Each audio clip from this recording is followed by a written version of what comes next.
واقعا خیلی عجیب غریبی که آقا نذاریم مثلا پخش نشه نمیفهم این خودش حاشیه میاره. چند سال استادیوم میاد؟ من حدوداً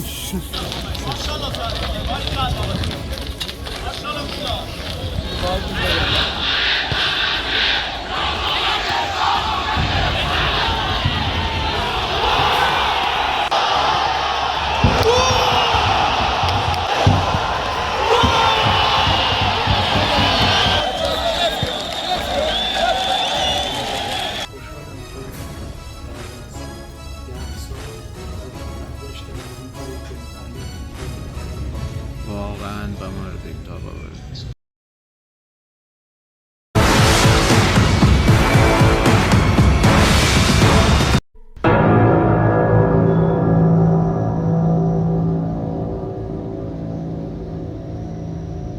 وقت نماش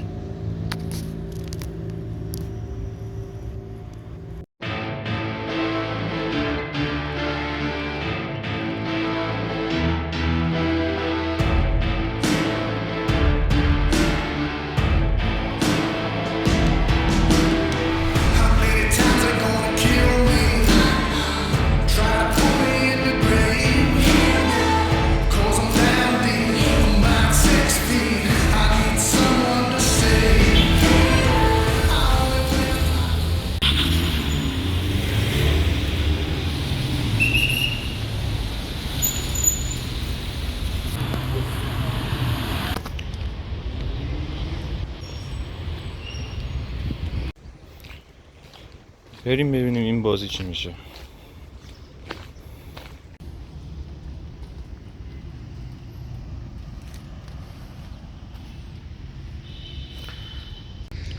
تا این لحظه خبری که هست اینه که بازی امروز اجازه پخش زنده نگرفته.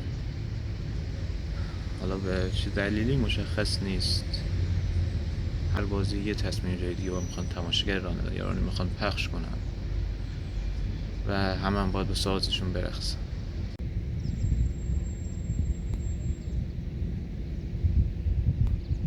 یا به آستارا باختیم. سیامک فراهانی رفت و این مربی جایگزین اومد که شاید هیچ که انتظارشو نداشت. من برای تیمم آرزوی موفقیت میکنم، برای داماش آرزوی موفقیت میکنم. امیدوارم این بازی رو ببریم که علاوه تیمی یه روحیه بگیریم، بازیکن روحیه خوبی بگیرن. ولی خب سیامک خب علاوه سیستمی یه ریسکی کرد که متاسفانه جواب نداد. این کار واقعا خیلی عجیب غریبی که آقا نذاریم مثلا بازی و مثلا پخش نشه و فلان. هیچ نمیفهمم این خودش حاشیه میاره. چند تا دوربینو میخوای مهم بکنی، روی سکو رو مهم بکنی، ورود اینو مهم بکنی، نیان دوربین نباید بیاد، از آنتن نباید بیاد، فلان نباید بیاد، خود باشگاه نباید بیاد. اصلا نمیفهم. برای من اصلا منطقی نیست اینکه یک رسانه که رسانه خود باشگاه منظورم بیاد مثلا به همچین حرفی گوش بده. به نظرم واقعا میتونم متاسف باشم که خود اسمت روش رسانه، چجوری اولین و کوچکترین کار رو نمیتونی انجام بدی که پخش کردن واسه هواداره. حالا ما خیلی پیام داشتیم که آقا چی میکنه تو وارش اسپورت، خیلی از بچه‌ها تو گروه آقا ما سر کاریم. ساعت کار اول هفته است، ساعت کار یه جوری که الان خیلی از کارمندا بچه‌هایی که جای مختلف کار میکنن تا ساعت 5 6 سر کارن. حالا ما مغازه رو میبندیم میایم، تو حالا مرخصی میگیری، بچه‌ها میایم. خیلی‌ها این کارو میکنن که دمشون واقعا گرم. مثلا واقعا هوادار داماش عجیب غریبم واقعا و این بی‌نظیره. ولی خب مرد اون وره. حتی مثلا یه رفیقمون میگفت آقا من توی انگلیسم، توی آلمانم، اصلا آنتن نمیتونم نگاه بکنم، نمیتونم با اینا، فقط با یوتیوب وارش اسپورت مثلا میتونم نگاه بکنم یا تو اینستاگرام میتونم نگاه بکنم. این چرا حق بنده خدا گناه کرده مثلا رفته اون ور داره مثلا کار میکنه، هر چیز به ما ربط نداره. این اتفاق فکر کنم تو داماش میفته. اول به خاطر هوادار، دوم به خاطر هوادار، شاید سوم به خاطر هوادار، به خاطر که دیسیپلین دماغش حفظ بشه، امیدوارم باید این بازی رو ما ببریم. حالا من مثل همیشه بازی خونگی میگم 3-1، امیدوارم 3-1 ببریم.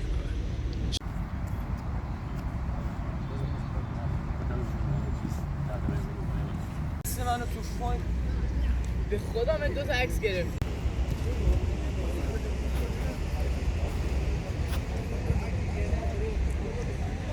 رضا چند سال استادیوم میاد؟ من حدوداً 6 سال 60. یعنی از دوران من دوچه استقلال رشت و اینا استقلال اصلا آموزشگاهی رد نمیشه دیگه. بعد منتخب گیلان هم بازی داشت، اینا می اومد. درود من که خودم از زمانی که این استادیوم من آقای که جون. یادم، من الان نگاه کنم، من الان از سال 87 78 79 دیگه میام استادیوم. من ابتدای شماره 2 دوباره میشه زندگی ها رو من خودمون کمک کردیم. زمان چی میگم آقاخان قبل انقلاب جام آقاخان جام آقاخان روسیه اینا آمده بود. ما با سویدون تمام جا رفتیم. سروازی رو 2 سال اضافه آورده بود از سویدون. وقت همینجوری کارخانه کار میکردیم.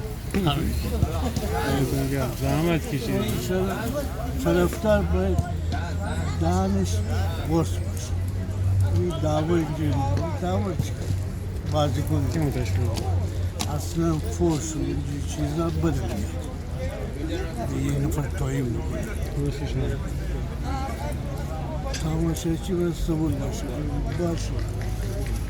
بهترین گلی که تو این استادیوم یادته کدوم؟ ما حمیدرضا منصوری به شوتش به روسیه. جان حمیدرضا منصوری تو یکی منتخب. زده بود. بله زده. کدوم بازی بود؟ بازی منتخب بود. منتخب گیلان با منتخب تهران.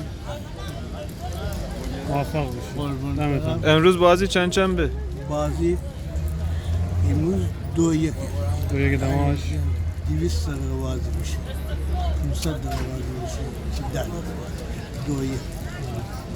دمت. آدم شما اگه بازار خوبی داشته باشید. دمت گرم. بیا موین بیا نتیجه رو پیش بینی کن. 1-1 پیش بینی کن. تو پیش بینی نکن فقط. رو پیش بینیش بوق میذار. یکی پژمان اومده رو پیش بینیت بوق میذار. نوری پژمان نجات خدای پژمان در تو که با پژمان نوری ها رفت. یعنی پژمان و نجات رشت عملیات مادرش. نجات انجام میده. بله پاس گل هم پژمان میده ولی امروز خورم رو زی نگاه کن خوش و خورمه. خوامه. آره خوش و خورم اون روز اصلا معلوم بود کسله اصلا پنالتی هم خراب کرد اصلا علی مصطفی نگاه بکن اصلا نگاه حسین رخشناس یعنی جاهایی که مشکل داشتیم خدا رو شکر بازیکن‌ها رو عوض کرد خدا رو 100,000 شکر خدا کنه هفته‌های بعد بیا بعد من دارم مصاحبه میکنم حسین اخشناس هم فیکسه. حسین همچنان هم فیکس حسین خوبه میدوه حسین خوبه نفوذش خوبه اگه میخواد 3-4-3-5-2 یا 3-4-3 میخواد بازی کنه آقای فرهانی هم همینجوری میگفت بعد حسین میذاشت که نفوذ میکرد آزاد بیشتر تمایل به دفاع داره انشالله میزنیم اون یکیش راضیم باش. انشالله اون یکیش میزنیم مرد بزرگ مرد بزرگ. جان مرسی مرسی بره از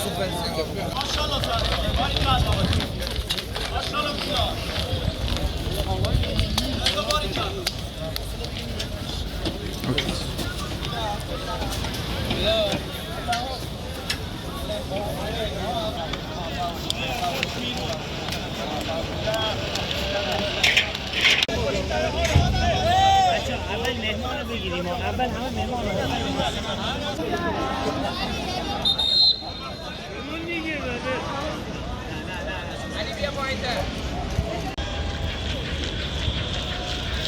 بازی شروع شد.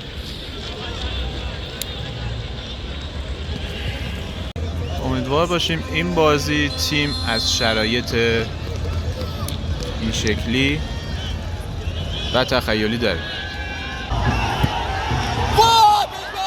Wow.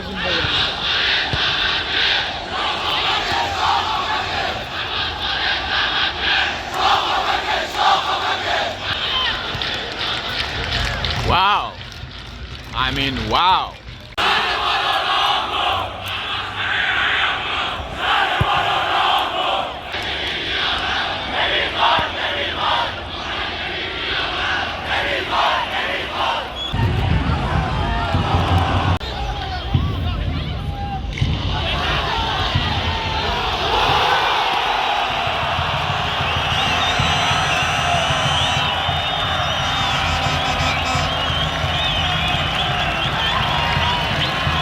یک هیچ داماش.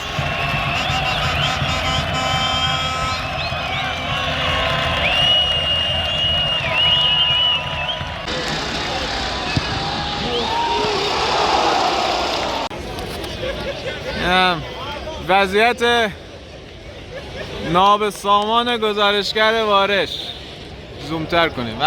آیا هاشمی اون بالا ها در نقش دورچی ولی نشسته نه همچنان. یه نیمه به خیر گذشت، بردیم. خیلی خوب بازی کردیم. به نسبت آره واقعا اشاره خوب آوردیم. برتری رو بیشتر میکنیم، با فاصله رو بیشتر میکنیم. بستگی داره تو چه صحبتایی داخل رخکن باشه.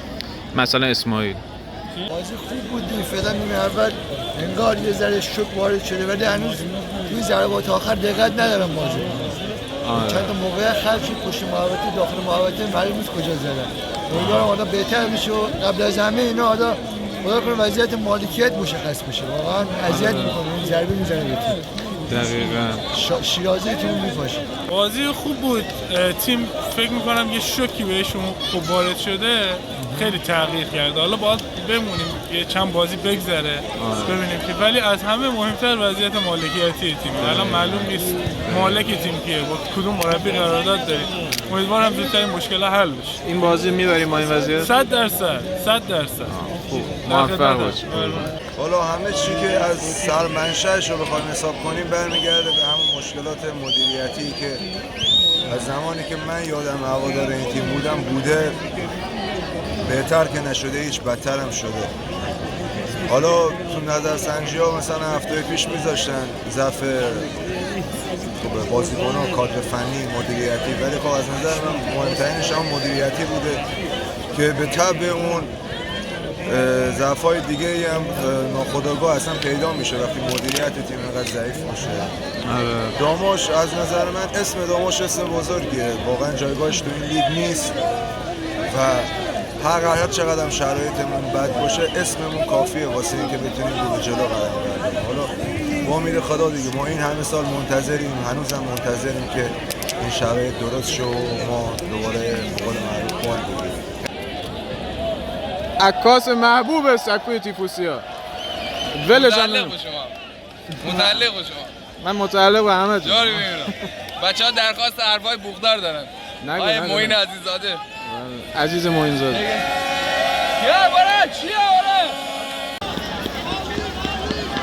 نیمه دوم شروع شد.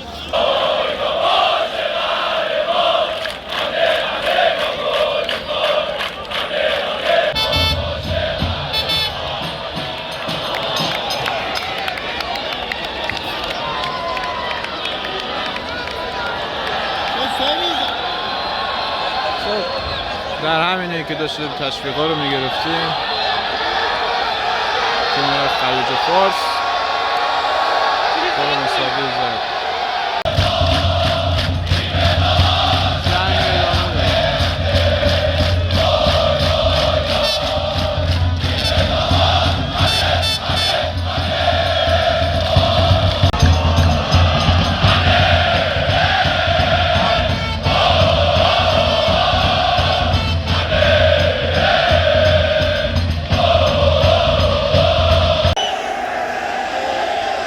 گل دوم روی اشتباه بعد اشکان توانا دریافت 2-1 برای خلیج فارس.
ماشاءالله سعید برگرد.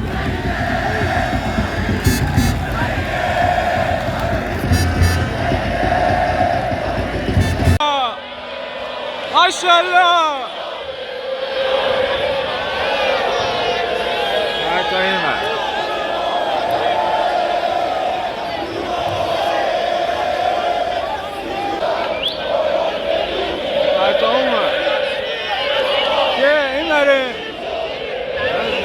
منظور من از یکیش همون اختلاف یه گل بود. بله پاره شدیم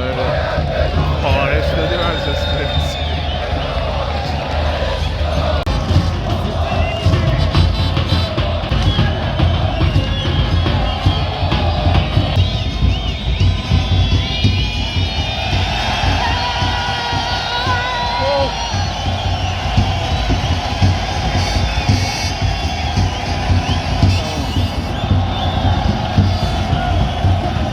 عجب بازی بود. عجب بازی بنازم.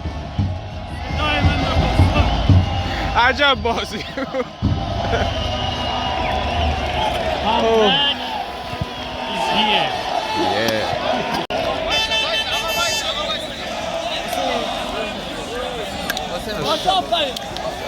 ماشاءالله.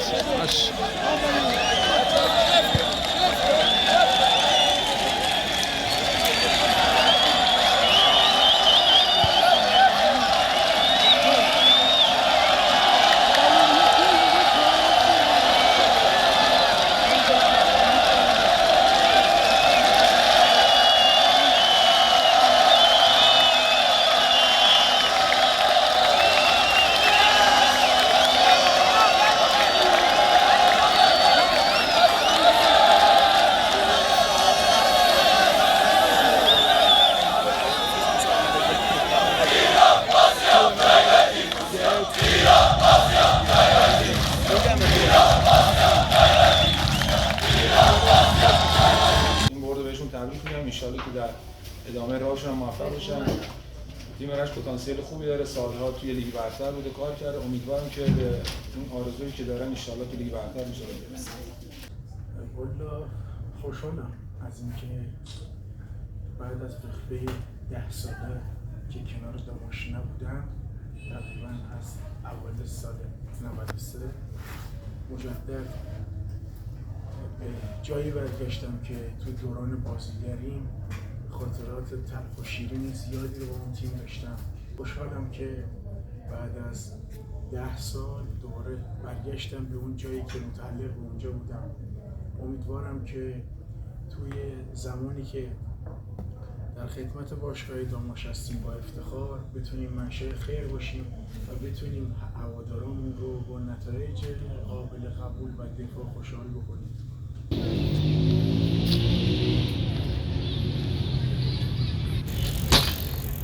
یه زمانی یه تیتر معروفی تو عناوین وارش اسپورت بود، وقتی یه بازی رو خیلی سخت می‌بردیم میگفتیم بمردیم تا ببردیم. این بازی دقیقاً همون، واقعاً بمردیم تا ببردیم. با اتفاقایی که تو اول نیمه دوم افتاد کاملاً پتانسیلش بود که امروز همه چیز اشتباه پیش بره، بد پیش بره و بیشتر از این تو فاجعه رو بریم. اما بین همه اتفاقای منفی که این فصل تا اینجا افتاد، شاید این برگشت به بازی داماش و کسب اولین پیروزی یه نکته مثبت خیلی قوی بود که بشه بهش امیدوار بود تا پایه‌گذار اتفاقات مثبت دیگه باشه. با تمام بلا تکلیفی‌ها و تمام مشکلات، این بازی، این کامبک شایسته تحسین و خوبه که امروز هممون خوشحال می‌باشیم.